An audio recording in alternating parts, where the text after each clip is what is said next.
এমন ভাবে আমরা শিখবো গ্রামার ছাড়াও কথা বলতে পারি। এখন থেকে আমি কিছু শীট নতুন করে বানিয়েছি, তৈরি করেছি, সেইগুলো আপনাকে এখন দেখাচ্ছি যে গ্রামার কম জেনেও কিভাবে how can we speak in English fluently like the native speaker. এই নেটিভ স্পিকারদের মতো আমরা কিভাবে গ্রামার কম জেনেও কথা বলতে পারি, সেই জায়গাটা আজকে আমরা একটু দেখবো। আমাদের গ্রামার লাগবে, আমরা অবশ্যই টেন্স শিখবো, আমরা পার্টস অফ স্পিচ শিখেছি, আমরা আরো অনেক বিষয় শিখছি, আরো শিখবো। কিন্তু এখানে আমি যদি সারা বছর আপনার কাছ থেকে সময় নেই, হবে না। আমি একটা নির্দিষ্ট সময়, আমার একটা টার্গেট থাকে, আমি সেই টার্গেটের ভিতরে ল্যাঙ্গুয়েজটা কভার করে দিব। এটাই হচ্ছে ভালো টিচারের বৈশিষ্ট্য। নইলে আমি যদি বছরের পর বছর পড়াতে থাকি, তাহলে তো আমি শুধু আমার স্টুডেন্টকে ফাঁকি দিয়ে যাচ্ছি, টাকাটা নিয়ে যাচ্ছি।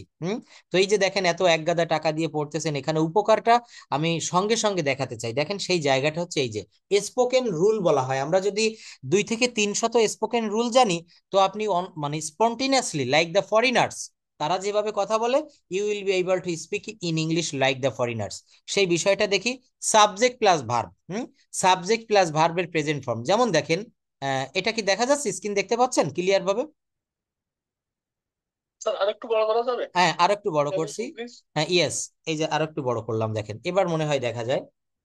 এই পাশের এই যে স্ক্রিনটা, অর্থাৎ এটা হচ্ছে সাবজেক্ট প্লাস ভার্বের প্রেজেন্ট ফর্ম। যেমন দেখেন, এটা আর বড় হচ্ছে না, বলা হচ্ছে আমি হাঁটি, এর ইংরেজি কি? আই অক।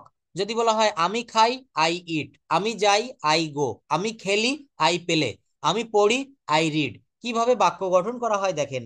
আমি পড়ি, তাহলে এখানে আমি একটা অবজেক্ট, প্রথমে আমি সাবজেক্ট আর ভার্ব দিয়েছি, আমি পড়ি, আই রিড। এখানে যদি আমি অবজেক্ট জুড়ে দেই কেমন হয়? আই রিড এ বুক, আমি একটা বই পড়ি। আচ্ছা, তারা দৌড়ায়, দে রিডস। এখন যদি বলি তারা মাঠে দৌড়ায়, সরি দে রান, হ্যাঁ, যদি বলি তারা মাঠে দৌড়ায়, they run in the field. যদি বলি আমরা গান করি, তাহলে কি? We sing. এখানে দেখেন এই যে অ্যারো চিহ্ন দিয়ে দেখাচ্ছি, আমরা গান করি বা আমরা গান করি, উই সিং। হ্যাঁ, যদি বলা হয় তুমি হাসো, ইউ লাফ। পাখি ওড়ে, বার্ডস ফ্লাই। আচ্ছা, যদি বলি পাখি ওড়ে, পাখি কোথায় ওড়ে? পাখি আকাশে ওড়ে, কি হবে? Birds fly in the sky. সে হাসে, হি লাভস।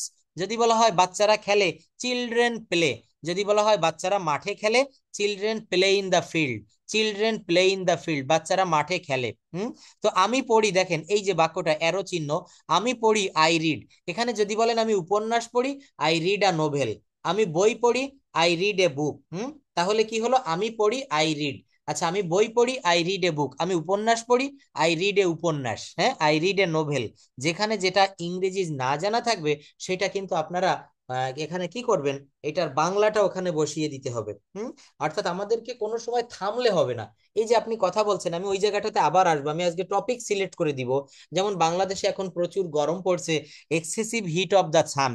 আর তারপর দেখবেন কিছুদিন পরে বন্যা আসবে। অলরেডি আপনি দেখেছেন ফেনী, কুমিল্লা, নোয়াখালী, চাঁদপুর, চট্টগ্রাম, কক্সবাজার, এখানে কিন্তু সামান্য কিছুদিন একটা একটা নিম্নচাপ হয়েছিল। এই নিম্নচাপের প্রভাবে এখানে কিন্তু অনেক এলাকা তলিয়ে গেছে।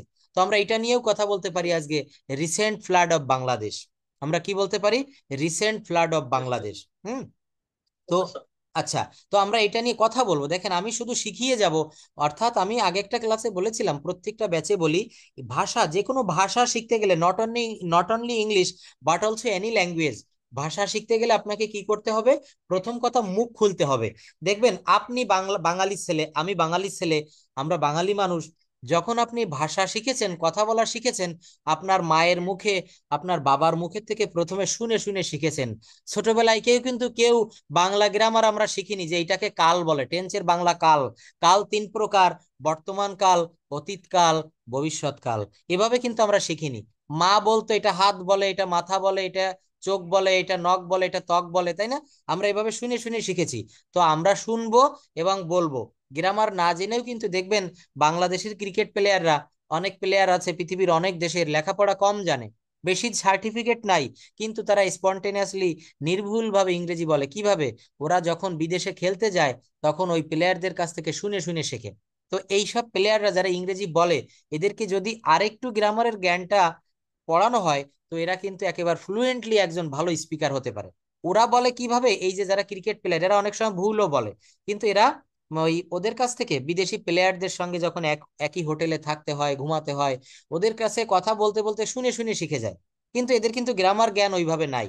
তো আমরা গ্রামার জ্ঞানও জানবো, আমরা কথা বলাও শিখবো। এখানে দেখেন, আমি খেললাম, আমি খেললাম অথবা খেলেছিলাম, তো এটাকে বলা হচ্ছে প্লে থেকে এসেছে প্লেড। হ্যাঁ, প্লে মানে খেলা করা, সেখান থেকে এসেছে প্লেড। আমি খেললাম, সে পড়লো, হি রিড, এটা উচ্চারণ হবে রেড। তারা কাজ করলো, দে ওয়ার্কড। তুমি লিখলে, ইউ রোট। আমি নাচলাম, আই ডান্সড। সে ঘুমালো, শি স্লেপ্ট। হ্যাঁ, তারা রান্না করলো, দে কুকড। আমরা ভ্রমণ করলাম, উই ট্রাভেলড। তুমি বললে, ইউ স্পোক। তুমি বললে, স্পিক মানে বলা, তুমি বলো, তুমি বলো বর্তমান কালে, ইউ স্পিক। আর যদি বলি তুমি বললে, ইউ স্পোক। তুমি বললে কি হবে, ইউ স্পোক। এটা ভালোভাবে মনে রাখবো। এখানে দেখেন আরো অনেকগুলা রুল আমি রেখেছি, এই রুলগুলা দিয়ে আমরা বাক্য সাজাবো। যেমন এই একটা রুল দেখেন, এটা আমরা কিভাবে বলবো, আমি খেলবো। আমরা এতক্ষণ প্রেজেন্ট টেন্স পাস্ট টেন্স দেখেছি, ফিউচার টেন্সে কি হবে, আই উইল প্লে। আপনি এখন বলছেন যে স্যার এখন রাখেন, আমি এখন খেলতে যাব, তাহলে কি বলতে হবে, sir please stop. Sir please stop. Now I will go to play. Now I will go to play. আমি এখন খেলতে যাব। তো দেখেন আমি খেলবো, আই উইল প্লে। সে পড়বে, হি উইল রিড। আমরা গান গাইবো, উই উইল সিং। তারা কাজ করবে, দে উইল ওয়ার্ক। তুমি লিখবে, ইউ উইল রাইট। আমি নাচবো, আই উইল ডান্স। সে ঘুমাবে, শি উইল স্লিপ। তারা রান্না করবে, দে উইল কুক। আপনি এখানে বলতে পারেন তারা তরকারি রান্না করবে, দে উইল কুক কারি। তারা বিরিয়ানি রান্না করবে, দে উইল মেক বিরিয়ানি, বা দে উইল কুক বিরিয়ানি। হ্যাঁ, আমরা ভ্রমণ করব, উই উইল ট্রাভেল। আমরা ভ্রমণ করব, এটা কি হবে, উই উইল ট্রাভেল। তুমি বলবে, ইউ উইল স্পিক। বলা ইংরেজি হচ্ছে স্পিক মানে বলা, তাহলে তুমি বলবে, ইউ উইল স্পিক। এটা নিয়ে আমরা টেন্স নিয়ে দেখেন এখান থেকে আমরা বাক্য করব। তো এইভাবে দেখেন এখান থেকে আমাদের এই ভার্ব ফর্ম গুলো, যেমন আমি যদি বলি অ্যাকসেপ্ট মানে গ্রহণ করা, অ্যাকসেপ্টেড মানে গ্রহণ করেছিল, অ্যাকসেপ্টেড গ্রহণ করিয়াছে। আর এর আরো একটা হয় আইএনজি ফর্ম, অ্যাকসেপ্টিং। অ্যাকসেপ্টিং, এটা হচ্ছে আইএনজি ফর্ম। আমরা কিন্তু জানি মূলত ভার্বের চারটা করে তিনটা করে ফর্ম হয়, V1, V2 আর V3। কিন্তু না, আমরা জানি ভার্বের মূলত পাঁচটা করে ফর্ম হয়। যেমন ইট মানে খাওয়া, এট মানে খেয়েছিল, ইট এট, ইটেন মানে খাইয়াছে, তিনটা হয়ে গেল, ইট এট ইটেন। আর এর V4 আইএনজি ফর্ম হচ্ছে eating. I am eating rice. হ্যাঁ, I am doing the work, I am going দেয়ার।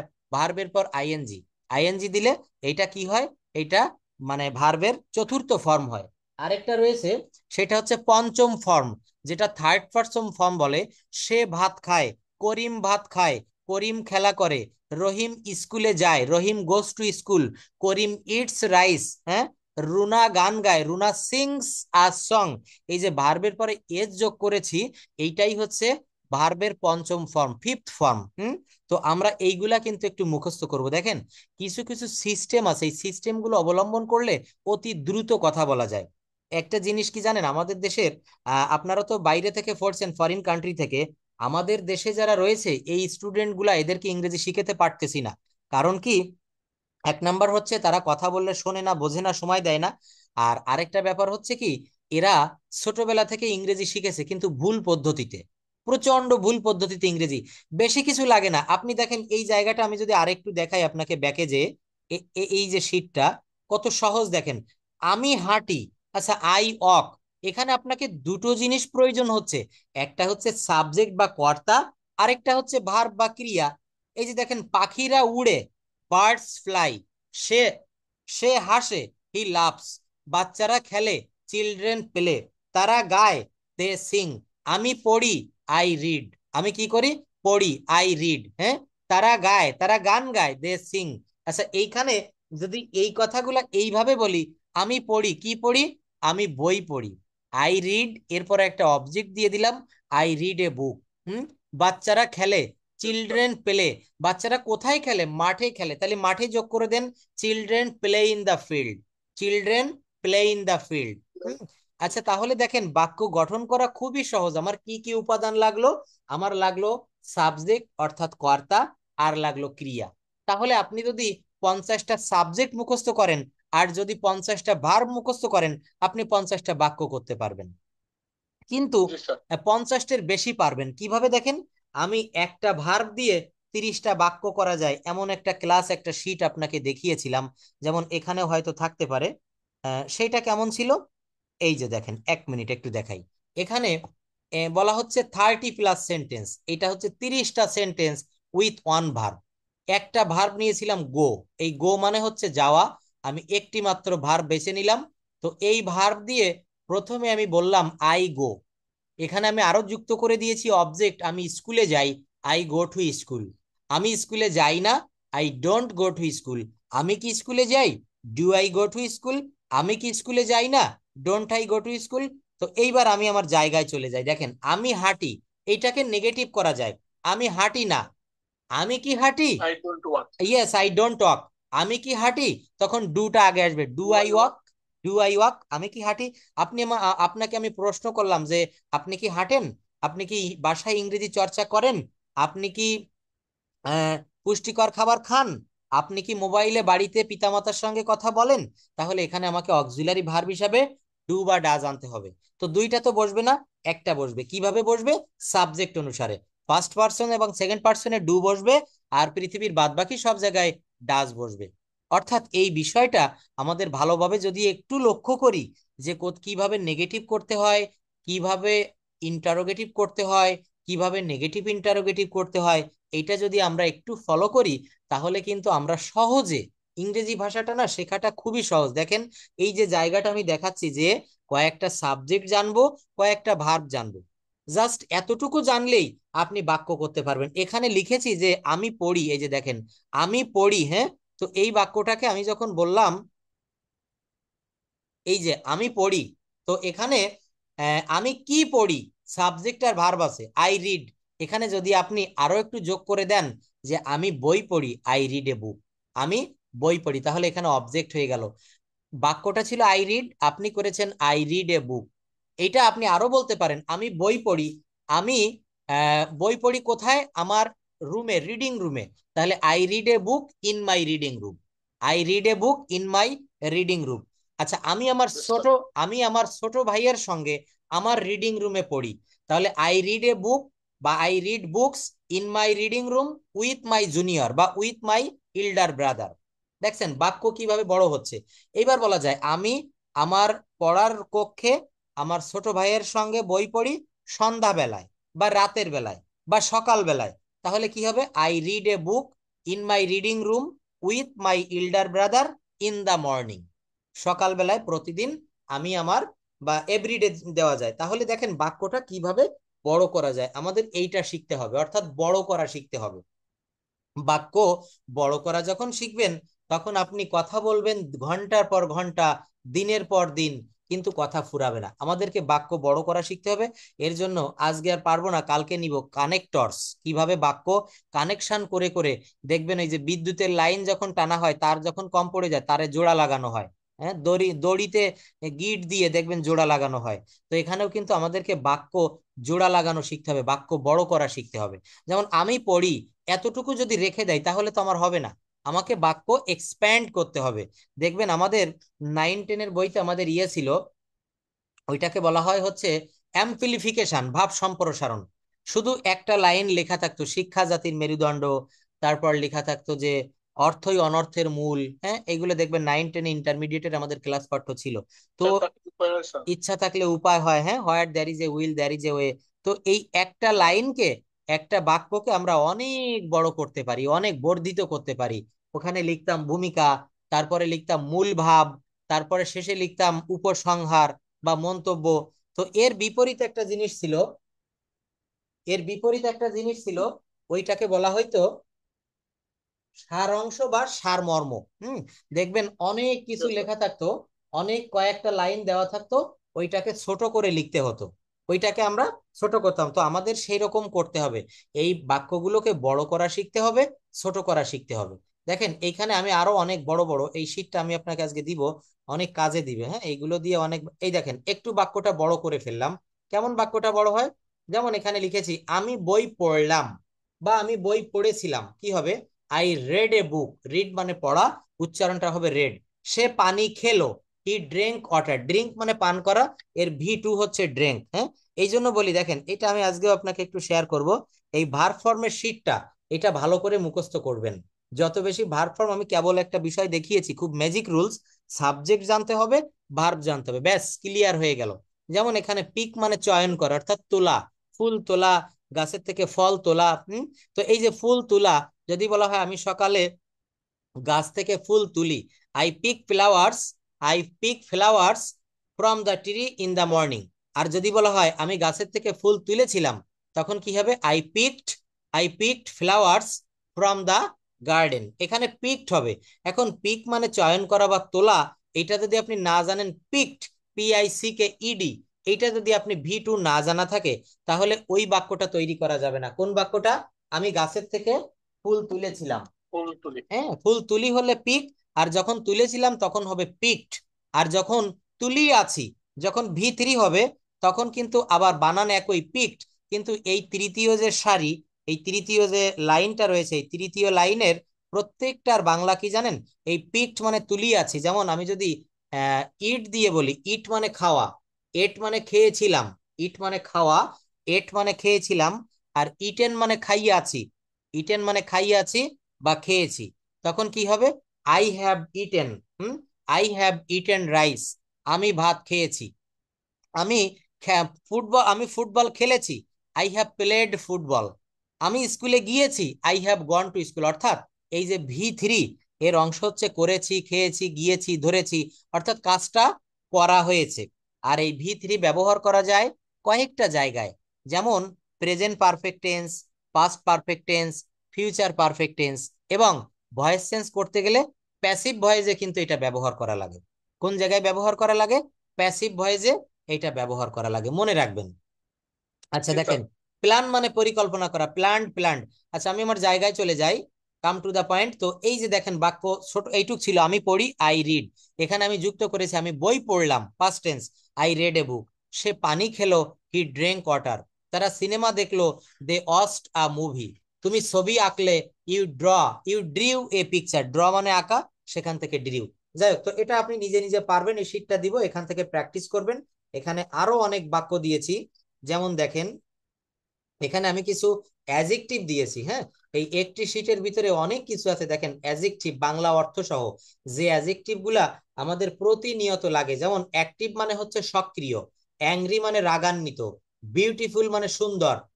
আচ্ছা এই অ্যাজেক্টিভ গুলো একটু পড়েন তো, এগুলো পড়তে হবে, আমরা শুনবো, এগুলো খুব আমাদের প্রতিদিন প্রয়োজন হয়, পড়েন। জি sir.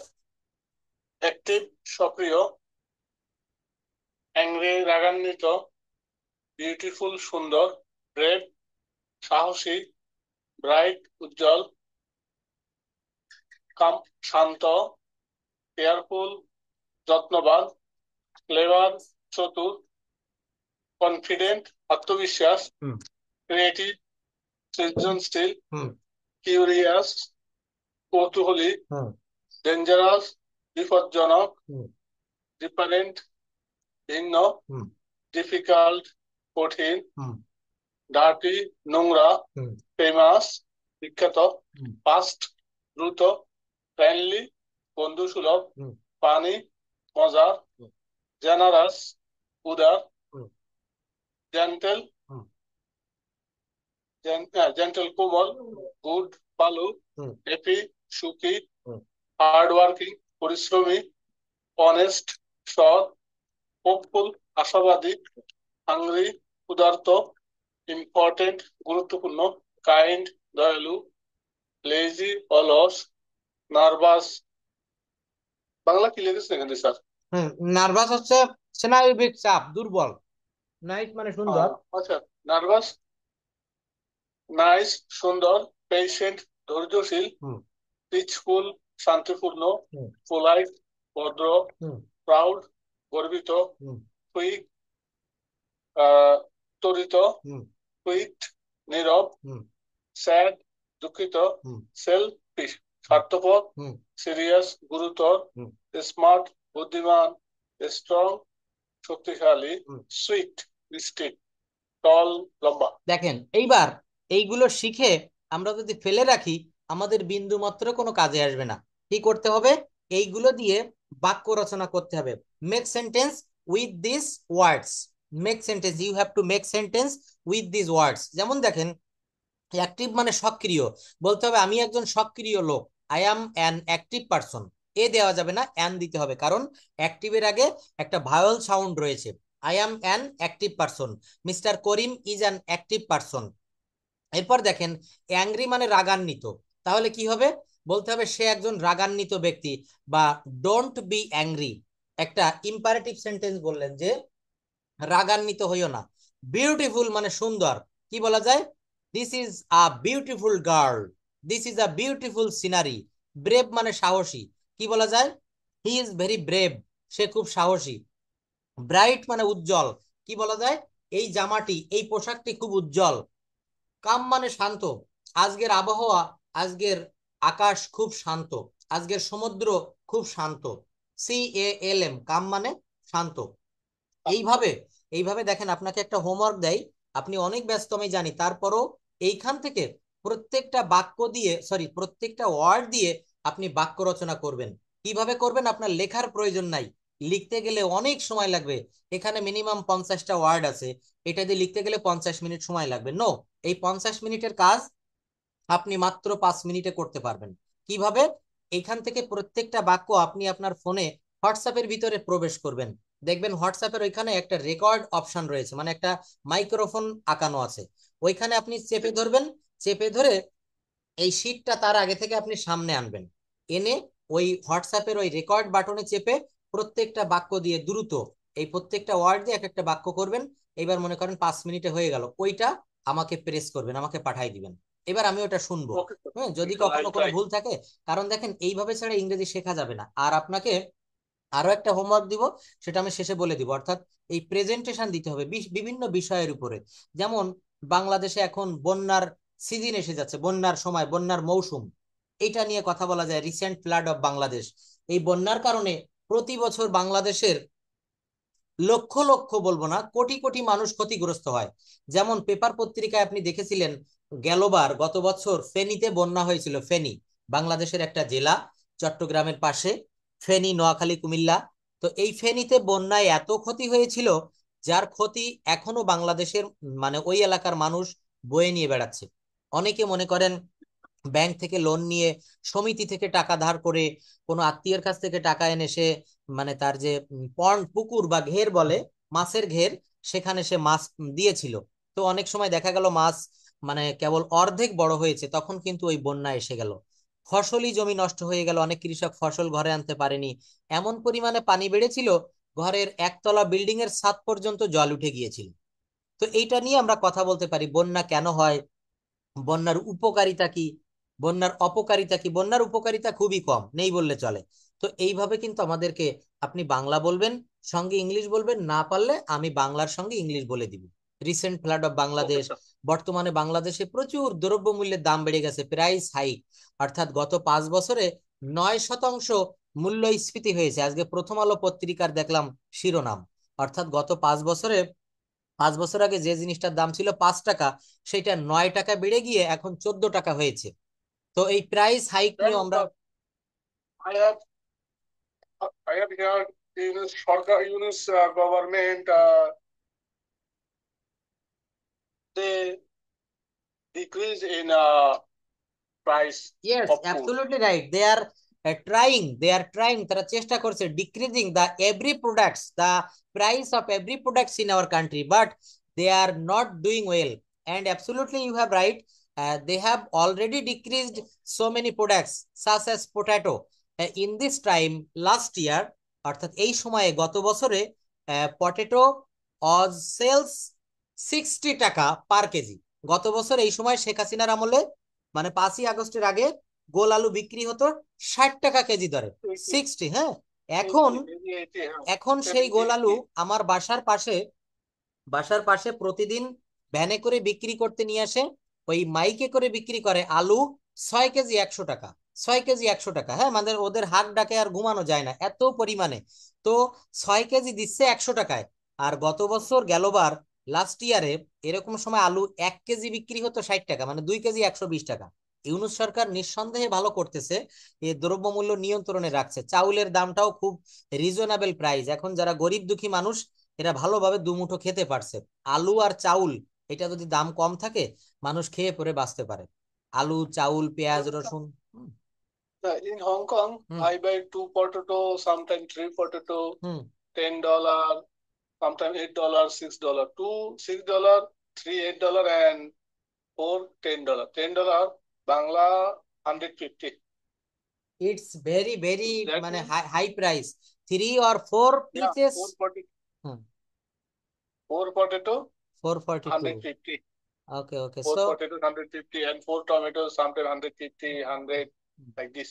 okay, Always. but I know to you uh, what's the price of per kg of potato in Hong Kong? প্রতি কেজি কত করে? How So much price? How dollars? How much dollars? actually, I didn't see anybody buy 1 kg. Oh, okay. Nobody. Yeah, Everyone buy one piece, two piece, three 2 piece. piece, such as. Yeah, 3 piece like this. Yeah, and fish also like this. Okay. No kg. Somebody, but they buy big fish, 4, 5 together. And tilapia also. They here too much seafood. Seafood. What kind of Yeah, seafood. fishes? What kind of fishes you eat in every time, in every step of your food? Morning, noon, or night? What kind of fish? Most of the time, I eat more prawn because here we get more prawn. You Okay. understand or not, Shiv? Yes, I have understood. But I think Yeah. every things, the price of everything in Hong Kong is very high than Bangladesh. Of course, very high. I buy 3 guava or 4 guava, $20. $20 means Bangla 300 taka. Ure baapre, And $20. Bangladesh, For guava, we will get you have to pay yeah $20. That means 300 taka in $20. Bangladesh. But guava Yes, sir. guava sells only 30 or 40 taka kg in our local haat, local market. But and in this rainy season, guava is available. And Yeah, some now maybe 20 taka or 25 like this. Yeah, yes, Mm, it but is here it is very here guava, mango, every fruit mm, we get every time and every time whole year. But cost is very expensive. very expensive. Yes, and in this is the month of Zoishtha, and in English, June is running, and Yeah. in this month there are so many fruits, delicious fruits in our village market, village haat. Yesterday, I went to a market or hut beside my house. I saw that mango, very delicious mango, is selling the seller only 20 taka kg. I astonished. Only. Yes, only 20 taka kg. Which kind of mango, sir? Which kind of It mango? is, it is, Now, it is, now is available which mango? yes, it is Amrupali, Govindobhog, Himsagar, and very delicious these mangoes. And the size Yeah. is very big. Yeah, Amrufal is very delicious. Yeah. Delicious, yes. And Yeah. the harvesting of the tree is so high, অর্থাৎ এবার ফলন খুব বেশি হয়েছে. For this reason, the price of the mangoes is low, very low. Okay, but I think Yes. in your country, mango, guava is very high. The price of these products, of these fruits, is very rich. Yeah. Do you know, sir, liso? Lychee, lichu, yes. Yeah. How much price? Lychee, maybe 20 to 30 piece. I buy $50. So 50 means Bangla 450. 450. So many price, so many Yeah. So expensive. expensive, yes. But They, there is no way of it. And I think when you will come country, or in our country, your motherland, Bangladesh, you will eat many things very cheaply, such as my residence, my hometown, or my uh, house is in a village, the district of Khulna, and Upazila name is Dumuria. But here, the price of many kinds of vegetable is very low, that none can believe it. অনেকে এটা বিশ্বাসও করতে চায় না, because so many vegetables product in our area, it grows in our locality, in our land. For this reason, many kinds of vegetables are sold a very cheap price, only 10 টাকা পার KG, 20 টাকা পার KG. যে সবজিটা ঢাকা শহরে বিক্রি হয় 80 টাকা, 90 টাকা, 100 টাকা কেজি, সেই সবজি আমার গ্রামে একেবারে ক্ষেতের থেকে তুলে গ্রামের যে আড়ত বলে বাংলায়, মানে লোকাল যে হাট বা আড়ত বলে, প্রতিদিন বিকেলে বসে, এখানে জি। এত পরিমাণ এত সস্তায় বিক্রি হয়, দ্যাট ইজ আনবিলিভেবল। যেটা বললাম না, কালকে আমি হাটে গিয়েছিলাম, দেখলাম একজন বাড়ির গাছের আম বিক্রি করতেছে 20 টাকা কেজি।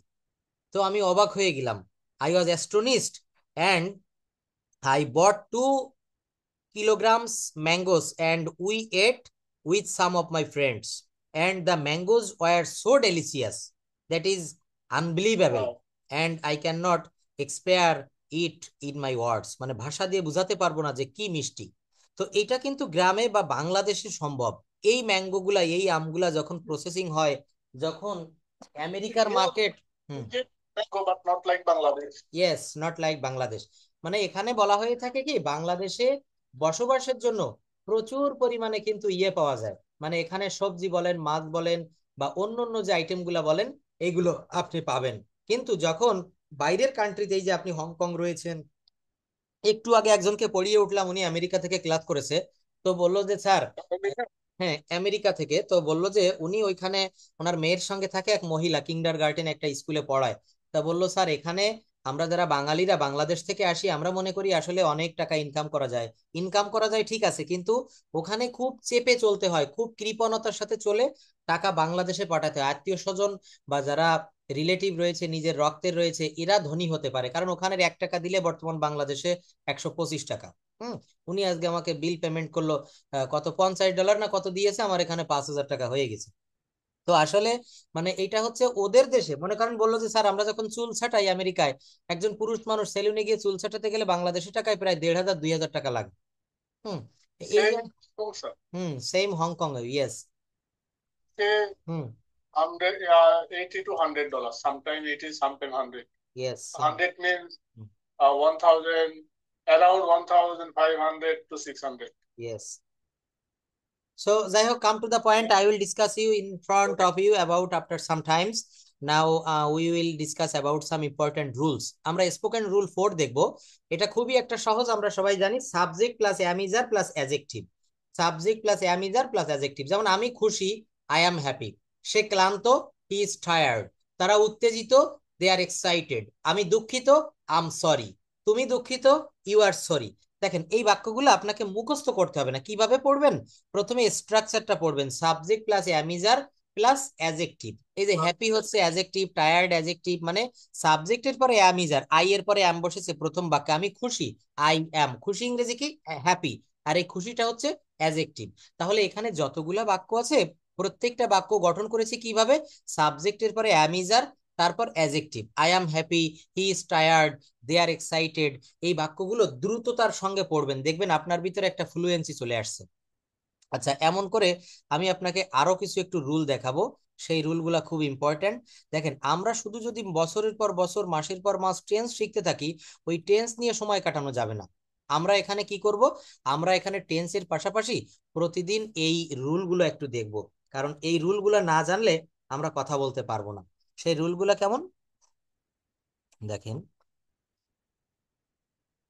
এই একটা রুল রয়েছে। যেমন এই রুলটা খুবই ইম্পর্টেন্ট, আমরা প্রতিদিন এই রুল থেকে কথা বলি। সেটা হচ্ছে, কথা ভাবছি, কোনো কিছু করার কথা ভাবছি, কোনো কিছু কেনার কথা ভাবছি, এই ধরনের বাক্যগুলো যখন বলবেন, তখন আপনাকে থিঙ্ক অফ দিয়ে করতে হয়। সাবজেক্টের পরে থিঙ্ক অফ, তারপর এই দেখেন এখানে আমি সূত্রটা লিখে দিয়েছি, সাবজেক্টের পরে থিঙ্ক অফ। একটু বড় করি, এই যে সাবজেক্ট, তারপর থিঙ্ক অফ, তারপর নাউন অথবা জিরান্ড। যেমন আমি ইংরেজি শেখার কথা ভাবছি, I think of learning English. সে চকোলেট বানানোর কথা ভাবছে, he thinks of making chocolate. আমরা ভ্রমণ করার কথা ভাবছি, উই থিঙ্ক অফ ট্রাভেলিং। তারা সিনেমা দেখার কথা ভাবছে, they think of watching movie. আপনি বললেন কাউকে যে আমি ইংরেজি শেখার কথা ভাবছি, আমি কম্পিউটার শেখার কথা ভাবছি, কিভাবে করবেন? Subject plus think of plus noun অথবা gerund. Hmm. Subject plus think of plus noun অথবা জিরান্ড। এখানে নাউন বসেছে প্রথম বাক্যে, I think of learning English. সে চকোলেট বানানোর কথা ভাবছে, he think of making chocolate.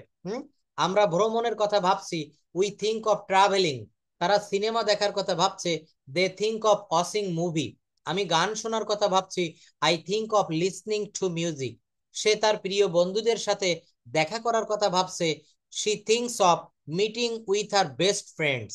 Meeting অর্থাৎ সাবজেক্টের পরে থিঙ্ক অফ, তারপর ভার্বের সঙ্গে আইএনজি যুক্ত করতে হবে। ভার্বের সঙ্গে আইএনজি। দেখেন, কোনো কিছু নিয়ে আপনি ভাবছেন এমন কথা যখন ইংলিশে বলবেন তখন থিঙ্ক অফ ব্যবহার করতে হবে। এরপর একটা বিষয় দেখেন, থিঙ্ক অফ এর পরে কি হয়।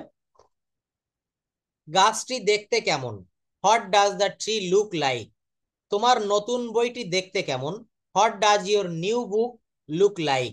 তার পোশাকটি দেখতে কেমন, what does her dress look like. শহরটি দেখতে কেমন, what does the city look like. নতুন রেসিপিটি দেখতে কেমন, what does the new recipe look like. এই জুতোটি দেখতে কেমন, what does this shoe look like. তার চুল কাটা দেখতে কেমন, what does his hair cut look like.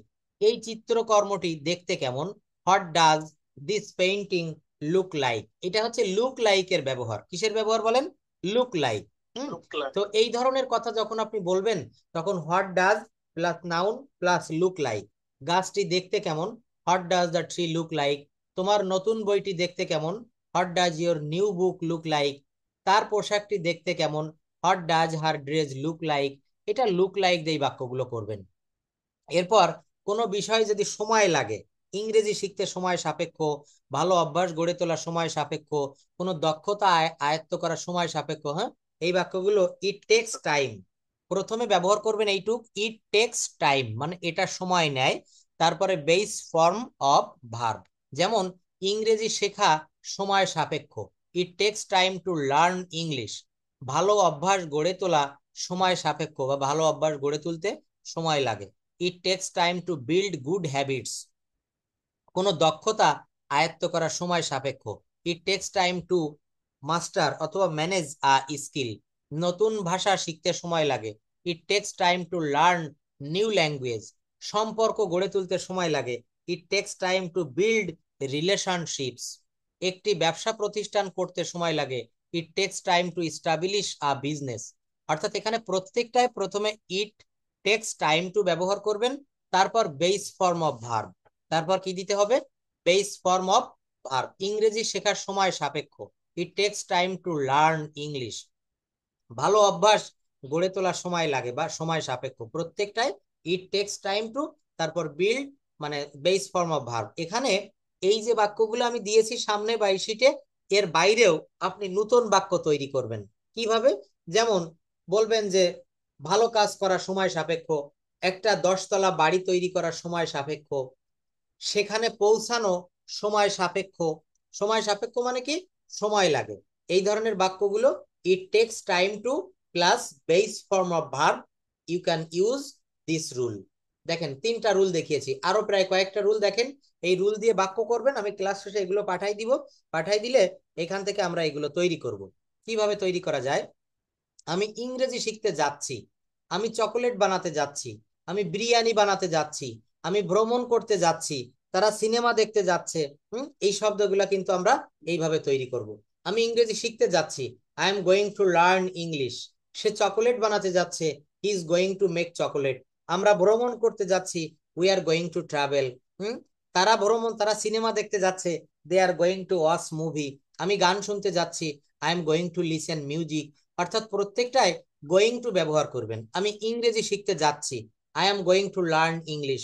Say chocolate বানাতে যাচ্ছে, he is going to make chocolate.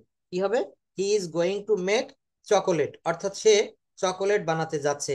সে বিরিয়ানি বানাতে যাচ্ছে, সে আইসক্রিম বানাতে যাচ্ছে। এই ধরনের বাক্যগুলো আমরা গোয়িং টু ব্যবহার করব।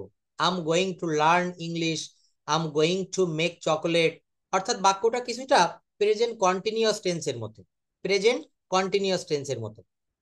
আচ্ছা, তারপর দেখেন অনেক ধরনের সুন্দর সুন্দর স্ট্রাকচার।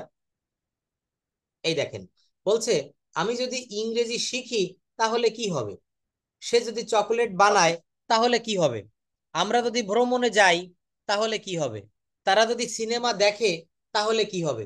আমরা যদি গানটি শুনি তাহলে কি হবে? অর্থাৎ এইটা হচ্ছে হট ইফ ব্যবহার করতে হবে। কি ব্যবহার করতে হবে? What if. যেমন লক্ষ্য করেন, আমি যদি ইংরেজি শিখি তাহলে কি হবে? What if I learn English. সে যদি চকোলেট বানায় তাহলে কি হবে? What if he makes chocolate. অর্থাৎ মনে রাখবেন, দেখেন উপরে আমি রেড কালারে লিখেছি, প্রথমে হট ইফ ব্যবহার করবেন, হট ইফ, হ্যাঁ, তারপর সাবজেক্ট, তারপর ভার্বের বেস ফর্ম। অর্থাৎ হট ইফ, তারপর সাবজেক্ট, প্রথম বাক্যে প্রথমে হট ইফ দিয়েছি, তারপর সাবজেক্ট দিয়েছি আই, তারপর ভার্বের বেস ফর্ম দিয়েছি লার্ন। আমি যদি ইংরেজি শিখি তাহলে কি হবে? What if I learn English. সে যদি চকোলেট বানায় তাহলে কি হবে? What if he makes chocolate. আমরা যদি ভ্রমণে যাই তাহলে কি হবে? What if we travel. Travel মানে ভ্রমণ করা। তারা যদি সিনেমা দেখে তাহলে কি হবে? হট ইফ দে অস মুভি। হট ইফ দে অস মুভি। তারা যদি সিনেমাটি দেখে তাহলে কি হবে? অর্থাৎ প্রথমে হট ইফ, এই হট ইফ এর অর্থ হচ্ছে কি, যদি বা এইটা করলে ওইটা কেমন হয়, এমন শব্দ ব্যবহার করতে হবে।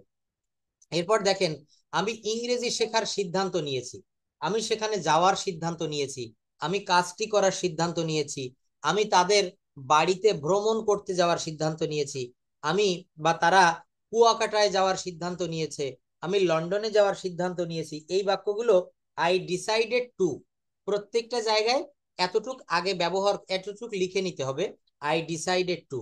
আমি ইংরেজি শেখার সিদ্ধান্ত নিয়েছি, I decided to learn English. সে ভ্রমণে যাওয়ার সিদ্ধান্ত নিয়েছে, he decided to go on a trip. আমরা সিনেমা দেখার সিদ্ধান্ত নিয়েছি, we decided to watch movie.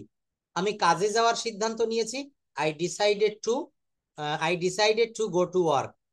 সে আজ বাইরে খাওয়ার সিদ্ধান্ত নিয়েছে, she decided to eat out today. আমরা বই পড়ার সিদ্ধান্ত নিয়েছি, we decided to read books. তাহলে এইগুলা হচ্ছে ডিসাইডেড টু, সিদ্ধান্ত নিয়েছি বা সিদ্ধান্ত করেছি, এমন ধরনের বাক্য। দেখেন প্রথমে সাবজেক্ট দিবেন, তারপর ডিসাইডেড টু, প্রথম বাক্যে সাবজেক্ট কি আই, তারপর কি দিয়েছি? ডিসাইডেড টু, তারপর কি দিয়েছি? তারপর দিয়েছি ভার্বের বেস ফর্ম। দেখেন I decided to learn, LEARN, learn English. সে ভ্রমণে যাওয়ার সিদ্ধান্ত নিয়েছে, he decided to go on a trip. আমরা সিনেমা দেখার সিদ্ধান্ত নিয়েছি, we decided to watch a movie. আমি কাজে যাওয়ার সিদ্ধান্ত নিয়েছি, I decided to go to work. এটা হচ্ছে ডিসাইডেড টু ব্যবহার করে এই বাক্যগুলো আমরা কমপ্লিট করতে পারি। আচ্ছা, আমরা আজকে আরো কয়েকটা রুল দেখি। যেমন আপনি আমাকে বললেন যে স্যার, আমি আর দেশে না এসে পারছি না, আমি একটা গাড়ি না কিনে পারছি না, আমি বিদেশ ভ্রমণ না করে পারছি না, আমি বা তারা ইংরেজি না শিখে পারছে না। এই ধরনের বাক্যগুলা আমরা ক্যান নট ব্যবহার করব। সাবজেক্টের পরে ক্যান নট, রেজিস্ট, RESIST। দেখেন রেজিস্ট উচ্চারণটা হবে রেজিস্ট। আমি ইংরেজি আর না শিখে পারছি না, I can not resist learn English. সে চকোলেট না খেয়ে পারছে না, he can not resist eating chocolate. আমরা ভ্রমণ না করে পারছি না, we can not resist travelling. তারা সিনেমা না দেখে পারছে না, they can not resist watching movies. আমি গান না শুনে পারছি না, I can not resist listening to music. আমি নতুন বই না পড়ে পারছি না, I can not resist reading new book. এই রেজিস্ট শব্দের অর্থ কি? লোভ সামলাতে না পারা। রেজিস্ট শব্দের অর্থ হচ্ছে কোনো কিছুর লোভ সামলাতে না পারা। আমি ইংরেজি না শিখে থাকতে পারছি না, সে চকোলেট না খেয়ে থাকতে পারছে না, সে ভ্রমণ না করে থাকতে পারছে না, সে বাড়িটা তৈরি না করে থাকতে পারছে না। এগুলা সব সাবজেক্টের পরে ক্যান নট রেজিস্ট ব্যবহার করব, তারপর ভার্বের পর আইএনজি, তারপর অবজেক্ট। তারপর একটা দেখব, আমি ইংরেজিতে কথা বলা শিখেছিলাম, সে চকোলেট বানাতে শিখেছিল, আমরা ভ্রমণ পরিকল্পনা করতে শিখেছিলাম, তারা সিনেমা পরিচালনা করতে শিখেছিল। এই বাক্যগুলো কি করতে হবে? সাবজেক্টের পরে লার্ন টু, সাবজেক্টের পরে লার্ন টু প্লাস ভার্বের বেস ফর্ম, তারপর শেষে অবজেক্ট। আমি ইংরেজিতে কথা বলা শিখেছিলাম, I learned to speak English. সে চকোলেট বানাতে শিখেছিল, he learn to make chocolate. আমরা ভ্রমণ পরিকল্পনা করতে শিখেছিলাম, we learn to plan trips. তারা সিনেমা পরিচালনা করতে শিখেছিল, they learn to direct movies. আমি গান গাইতে শিখেছিলাম, I learn to sing songs. I learn to sing songs, আমি গান গাইতে শিখেছিলাম। দেখেছেন? তারপর আছে আমি জি স্যার। ইংরেজি না শিখে আর পারছি না, এই যে রেজিস্ট যেটা তো দেখিয়েছি। আচ্ছা, তারপর জি। দেখেন could good have. Have studies. হ্যাঁ, এটা হচ্ছে কুড হ্যাভ এর ব্যবহার, এটা সবাই পারবেন। এটা হচ্ছে subject plus could have plus ভার্বের পাস্ট পার্টিসিপল, সুন্দর একটা নিয়ম। Subject plus could have plus ভার্বের পাস্ট পার্টিসিপল। আমি আরো ভালোভাবে পড়াশোনা করতে পারতাম, যেমন কেউ বলছে যে আমার যদি ছাত্র জীবনে বাবা না মারা যেত, আমি আরো ভালোভাবে পড়াশোনা করতে পারতাম। I could have studied better, সে সেখানে যেতে পারতো। হি কুড হ্যাভ গন দেয়ার, তুমি পরীক্ষায় ভালো করতে পারতে। You could have done well in the exam, আমরা আগেই পৌঁছাতে পারতাম। I could have arrived earlier, তারা আমাদের সাহায্য করতে পারতো। They could have helped us, they could have helped us, সে বেশি পরিশ্রম করতে পারতো। She could have worked harder, তুমি ভালো ডাক্তার হতে পারতে। You could have been a good doctor. তাহলে এই বাক্যগুলা, এই নিয়ম ব্যবহার করে এইখান থেকে আরো 5টা বা 10টা করে, প্রত্যেকটা রুল থেকে 5টা 10টা এক্সট্রা বাক্য তৈরি করবেন, আর করে ওই হোয়াটসঅ্যাপে রেকর্ড করে আমাকে পাঠাবেন। অল্প সময়ে কাজগুলা হয়ে যাবে, দেখবেন তাহলে আমাদের জি স্যার। উন্নতিটা আমরা নিজেরা দ্রুত বুঝতে পারবো। আমরা এখন থেকে